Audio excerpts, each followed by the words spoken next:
What's going on, everybody? Welcome to Fantasy Football Over Analysis. Today we're continuing our series going over the best and worst ADPs in each round of the draft. Today we're going to be talking about round 6. And in round 6, guys, this is where things really start to get pretty ugly. This is a part where there's really a significant fall off from guys where you had a lot of safety mixed with upside in the first 5 rounds. This point in the draft, there's not a lot of floor, there's questionable ceiling, and there's a lot of guys that I think are just outright overpriced. So currently being drafted in round 6, we have Carnell Tate, Christian Watson, Joe Burrow, Jadarian Price, Brian Thomas Jr., Jaylen Warren, Tucker Kraft, Jayden Daniels, Jalen Hurts, Harold Fannin, Marvin Harrison Jr., and Chuba Hubbard. So right off the bat, this is just not a very impressive list of names, especially after what we've gone through in the first 5 rounds. Before going into any detail about any of the guys going in this round, you see the fall off from round 5 to round 6, and this is why I think it's so important that you load up on running back and receiver in those first 5 rounds. The further we go into the draft, the harder and harder it's going to be to get guys that you feel good about plugging into your RB2 and wide receiver 2 spots, let alone your flex positions. So let's start taking a look at the guys with the ADPs in this round, starting with Carnell Tate of the Tennessee Titans. So right away with Carnell Tate, we like the pedigree that he's got. He's coming from a great wide receiver school in Ohio State. He has a first-round draft pick attached to his name, and as we know, first-round draft picks at the wide receiver position are usually pretty good bets to make in fantasy football. The problem with Tate for year 1 is going to be the offensive environment. The Tennessee Titans are still projected to be a pretty bad football team. Cam Ward, whether or not he's going to take a step forward in year 2 remains to be seen. He got some pretty bad reports coming out of minicamp. A little more positive lately now that training camp's begun. But the fact of the matter is that Ward didn't show a lot in his rookie season, throwing for just 3,100 yards and only 15 touchdowns. And that kind of stat line, that's very similar to that of Bryce Young of the Carolina Panthers. And as we discussed in the round 3 video with regards to Tet McMillan, when Bryce Young struggles to even throw for 200 passing yards in a game, then there's going to be weeks where he drags Tet McMillan's stat line right down with him. Last season there were 8 games in which McMillan didn't even make it to the 50-yard receiving mark. That could potentially be the same thing here with Cam Ward, where on the weeks that he bottoms out, then he takes down Carnell Tate's stat lines right with him as well.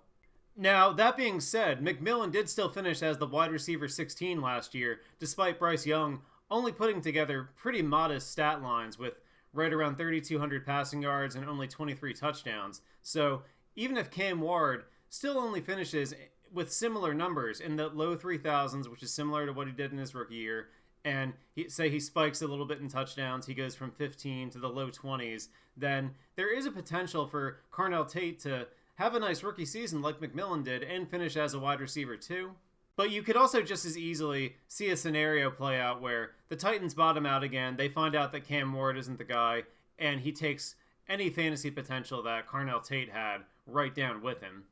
So while the 601 and the wide receiver 29 price tag for Carnell Tate really isn't all that terrible, at the same time, to me, it feels like if you're making a bet on Carnell Tate at the 601, you're essentially making a bet on Cam Ward at the 601. And if you don't feel confident in making a bet in Cam Ward at the 601, then I would just avoid Carnell Tate altogether. At the 602, we have Christian Watson of the Green Bay Packers, and this is another guy that I just have absolutely zero interest whatsoever. And with Christian Watson, plain and simple, it's always going to come back to health and availability with him, and he's just never been able to stay healthy in the 4 years that he's been in the NFL. Last season, he only plays in 10 games, the year before 15, the year before that 9, the year before that 14. So Watson is just one of those guys where it just feels like it's impossible for him to stay healthy. But even when he is on the field, there's also volatility, and that's the other huge issue with him. In the 10 games that Christian Watson was available for last season, he scores 10 points or less in 4 of them, and the one game in that sample that he did go above 10 fantasy points, it was a frail little 10.9. So Christian Watson at the 602 is not a pick that I can get on board with between the issues with availability and volatility. If I'm going to go for Green Bay receivers and get some kind of exposure to this passing attack, I would much rather have Jayden Reed or Matthew Golden from one of the later rounds in the draft rather than spend this higher pick on a guy that is very risky in Christian Watson. At the 603, we have Joe Burrow of the Cincinnati Bengals, the 4th quarterback coming off the board. And with Burrow, it's all going to be about whether or not he can stay healthy as to whether or not he's able to return value on this ADP. Burrow in his 6 seasons has had 3 healthy years and 3 injury-riddled ones. In the healthy seasons, Burrow has been the QB7, the QB4, and the QB3, and in the injury-plagued ones, he's finished outside of the QB2 ranks. And I tell you what, as much as I'm very much a wait-on-quarterback guy, when I look at the running back and receiver options that are going in this round right now, I'm not opposed at all to taking Joe Burrow with this pick. You know that if healthy, Joe Burrow is going to go out and throw for 4,500 yards and between 30 and 40 touchdowns. He's tied to a great offense with great weapons in Jamar Chase and T. Higgins and Chase Brown as well. The Bengals also have not fixed their defensive woes at all either, so you know they're going to be in all kinds of shootouts and high-scoring games throughout the year. Really, whether or not Burrow produces for you and returns value on this pick is just a matter of whether or not the Bengals can keep him upright. Now, as much as I'm a wait-on-quarterback guy, the one scenario where I would really love to draft Joe Burrow at this point would be if I had drafted Jamar Chase in round 1 already. So let's say I took Chase at the top of the draft, and then rounds 2 through 5, I load up on running back and wide receiver. At this point, I have the opportunity to get the stack with Burrow. And given that I've already made a bet on Chase in round 1, I've essentially also already made a bet on Joe Burrow. So at that point, it makes a lot of sense to double down, get the stack, and then build my team around a powerful stack like Joe Burrow and Jamar Chase. At the 604, we have Jadarian Price of the Seattle Seahawks, and once again, another guy in the 6th round that is just not for me at all. With Jadarian Price, I'm going to make the same case that I made in the round 3 video when I talked about Jeremiah Love, and that is, it takes rookie running backs some time to really adapt to the NFL before these teams unleash them the way that we would want them to as fantasy managers. And again, I always go back to the Bijan Robinson and Jahmyr Gibbs rookie year examples, where these two guys that were just all-world, top-of-the-line running back prospects that were first-round picks by their teams, and they were not given full workloads right off the bat in their rookie years. And keep in mind, Jadarian Price was not exactly an elite-level prospect. Yes, he was a first-round pick, but he's nowhere near the level that Robinson and Gibbs were when they came out. And if it took those two some time to really understand all the nuances of the NFL, then I'm not sure how we can expect Jadarian Price to be an impact player from day one. Another thing to keep in mind is that at some point, Zach Charbonnet is going to be back, and he is going to mix into this backfield, and it's going to just create another unwanted cloud of uncertainty over Jadarian Price as the year goes on. We all remember how frustrating the Ken Walker-Zach Charbonnet split was last season. Well, that's not going away. This is still going to be a split once Charbonnet is fully healthy. So here you have a situation where it's a rookie running back. You're not guaranteed to get the full workload right away, especially, God help you, if he can't hold up in pass protection. We all saw what happened to Trevion Henderson last year. If Jadarian Price can't pass protect in the NFL, then he is not going to be out there. They're going to go with a George Halani or an Emmanuel Wilson before they go with him until Charbonnet comes back. So you have the concerns that come with him being a rookie running back, and you have the Charbonnet thing that's going to hang over him and probably really come into play in the second half of the year in November. So what really is the upside here with Jadarian Price, especially with the Charbonnet thing? So there's a scenario where you spend a 604 on Jadarian Price, you make it to the fantasy playoffs, but Price is just unplayable at that point because Charbonnet's back, you're back in the frustrating split, and then the Seahawks just aren't giving Price the touches that you need him to get. And at that point, it's a pick that's going to be tanking your team towards the end of the season. Even if he gets a decent share in the first half, there's a chance that what he does in the first half isn't going to be the same as what he does in the second half because of Charbonnet. So I'm completely out on Jadarian Price at the 604. I think the ADP here is just completely out of control, and it's just not a situation that I want any part of this year. At the 605, you have Brian Thomas Jr. of the Jaguars, and Thomas last season, one of the biggest busts in fantasy football. He went at the 1-2 turn last year, completely let down a lot of fantasy managers. Thomas dropped from being the wide receiver 4 in his rookie season to being the wide receiver 42 last year, and there were all kinds of things that went wrong last year. Thomas was injured coming into the season. His chemistry with Trevor Lawrence also has just not ever been great. And the Jaguars have a loaded receiver room on top of everything else. Parker Washington broke out last year. They spent a first-round pick on Travis Hunter. Jacoby Myers they trade for mid-season and gave him a contract extension. But that being said, I still feel like Brian Thomas has the biggest upside over all these wide receivers here. And now, unlike last season where you had to pay up for that wide receiver 4 finish, Now you have an opportunity to buy the dip this season, and I think this might be the perfect round to do so. Thomas and Trevor Lawrence have both worked together quite a bit in the offseason to improve their on-field chemistry. Thomas also has been getting really good reports out of Jaguars camp so far. And for Brian Thomas to be coming in as the wide receiver 31, he can easily outperform his ADP at this point with a bounce-back season. That player that finished as the wide receiver for his rookie year is still in there. And also, Thomas still tied to a very good offensive environment here. Liam Cohen is an excellent play caller and a good head coach. Trevor Lawrence, also now in year 2 of the system, should also take another step forward. And if the two really have worked to improve their on-field chemistry, then I think a bounce back absolutely is possible. I really like drafting Thomas in this range as a wide receiver 3 or a flex. At the 606, I was really shocked to see Jaylen Warren's name when I was going over these ADPs. And Warren is someone that I think the fantasy community has really overrated over the years. Warren is very much a low-end floor play. He's pretty uninspiring to me. He's a guy that only 5 times last season scored more than 17 fantasy points. The rest of his games were below the 15-point mark. And Warren now has a lot more competition than he's had in the past, given that the Steelers went out and signed Rico Dowdle in free agency. Dowdle has familiarity with new head coach Mike McCarthy and also has rushed for over 1,300 yards in back-to-back seasons. And while Warren should still be the primary pass catcher, I just don't see him getting a lot of red zone opportunities, and to which he did score 8 total touchdowns last season. And if that number goes down, and the only thing that really stays are the receiving attempts, then he's still a floor guy, but his floor is much more like 10 to 12 points per week instead of the 14-ish that he was getting throughout last season. And to me, that's just not an acceptable scoring output for a guy that you're still putting a pretty high draft pick into. So Jaylen Warren to me is just completely overpriced at the 606. I can't pay that for a guy that's all floor and no ceiling. At the 607, we have Tucker Kraft of the Green Bay Packers, and Kraft last season was on his way to a monster breakout campaign before going down with a torn ACL.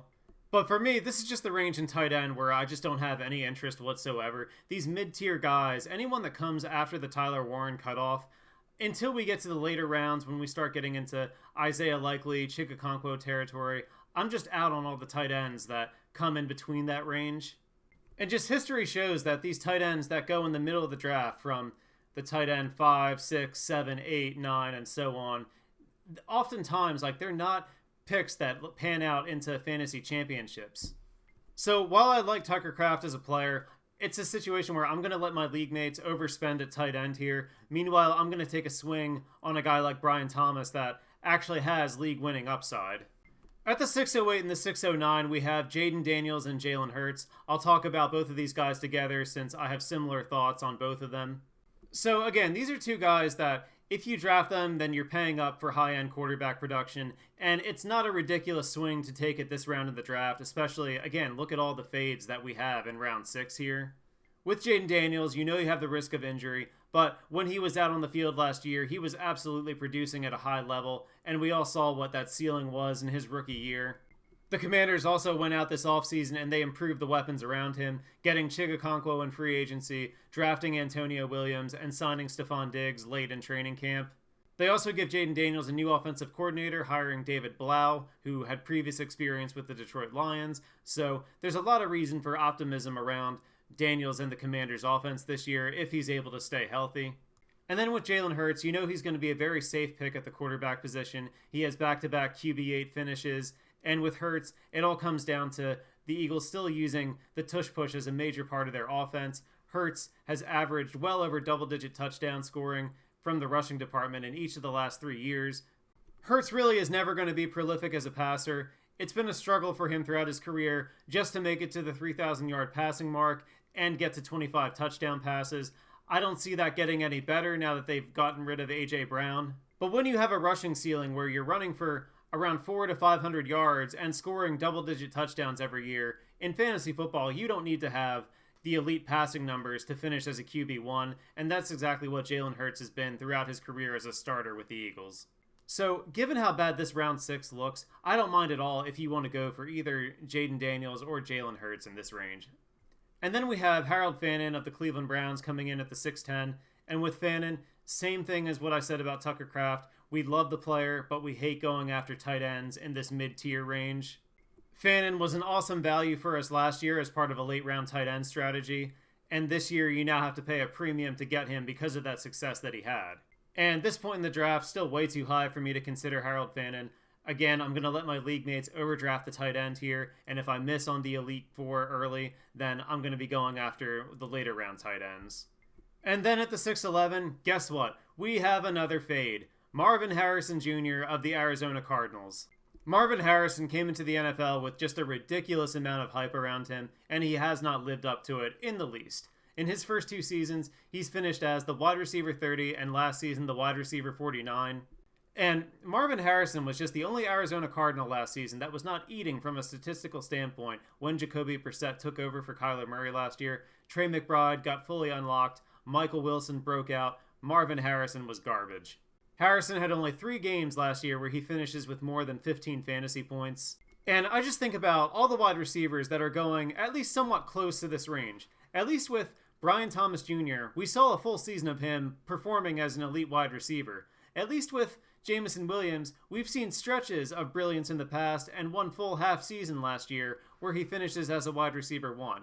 At least with a guy like Rome Odunze, we saw 1 month of decent performances in fantasy. At least with Michael Wilson, we saw a breakout that sure looked like it was real, and he's still going behind Marvin Harrison. Same thing with Parker Washington. With Marvin Harrison, we haven't so much as seen back-to-back good performances, let alone a season or even a month of productive fantasy performances.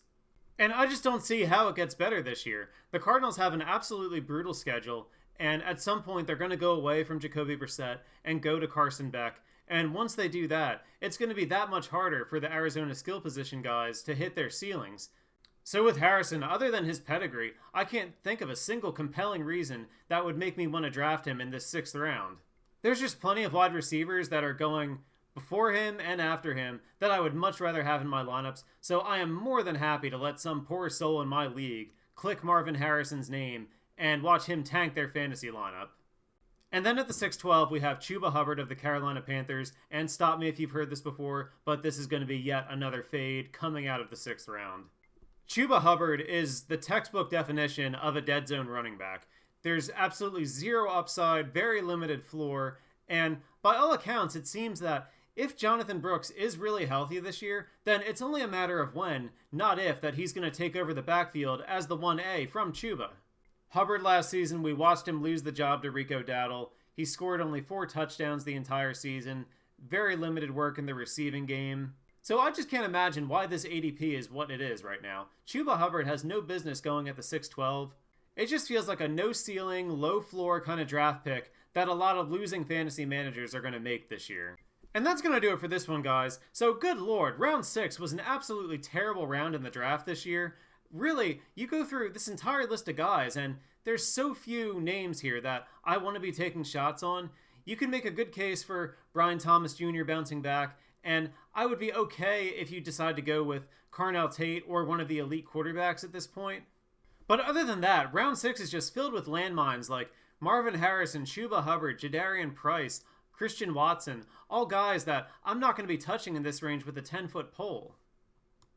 And really, I think the best way that you can approach round 6, if you're not taking Brian Thomas, if you're not taking Carnell Tate, if you're not going to go for one of the elite quarterbacks in this range, I think the best thing that you can do is just hope that one of your guys from round 5 is still available and falls to you at your pick, or you go a little early on a guy that you really like in round 7 and 8 and come away with a guy that you feel much better about their floor and their upside than some of these trash picks that are going in round 6. But that's going to do it for this one, guys.